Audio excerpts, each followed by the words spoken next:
Praise the Lord. मैं ivy बारा। पाप और पश्चाताप को जानने से पहले हमें ये जानना ज़रूरी है कि पाप क्या है। पाप मेरे हिसाब से एक वास्तविकता है, एक सच्चाई है और प्रत्येक व्यक्ति जो इस संसार में है वो पापी है। रोमियो अध्याय 3 पद संख्या 23 में संत पौलुस हमसे ये कहते हैं कि हम सब ने पाप किया है। और स्रोतकार अध्याय 51 पद संख्या 7 में प्रभु से बोलता है कि हे परमेश्वर, मैं तो माँ के गर्भ से ही पापी हूँ।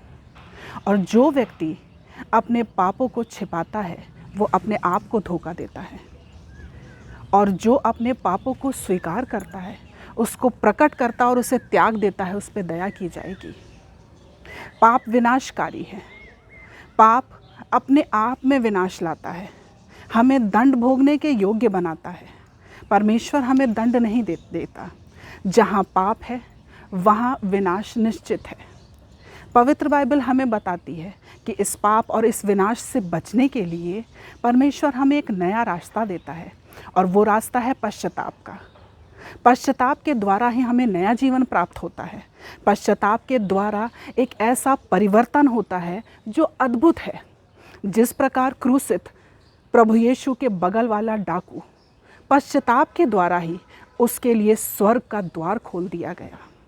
मरियम मगदलेना जो एक वेश्या कहलाती थी, पश्चाताप के द्वारा आज सारा संसार उसे संत मरियम मगदलेना के नाम से जानता है। क्योंकि पवित्र बाइबल हमें बताती है स्रोत ग्रंथ अध्याय 23 में कि धन्य है वे जिसका पाप क्षमा किया गया है। राजा दाऊद प्रभु के द्वारा चुना हुआ राजा था, बहुत ही शक्तिशाली। प्रभु ने सारी आशीषें, सारी कृपाएं उस पर उंडेल दी थी, मगर उसने भी पाप किया। और अपने पापों का पश्चाताप तब तक नहीं किया जब तक उसको नबी नातान ने ये नहीं कहा कि तुमने पाप किया, तुम पापी हो। और उसने प्रभु से पछताया और उस बात को माना कि प्रभु मुझ पर दया कर, और तब उसके पाप क्षमा हुए। हमारा परमेश्वर बहुत शक्तिशाली परमेश्वर है। वो सामर्थी परमेश्वर जो नबी योना को 3 दिन मछली के पेट में रख करके जीवित बाहर निकाल सकता था, क्या निनवे शहर को विनाश से नहीं बचा सकता था? लेकिन उसने वहाँ भी एक अवसर प्रदान किया कि लोग पछताएं और वापस उसकी ओर लौट आएं।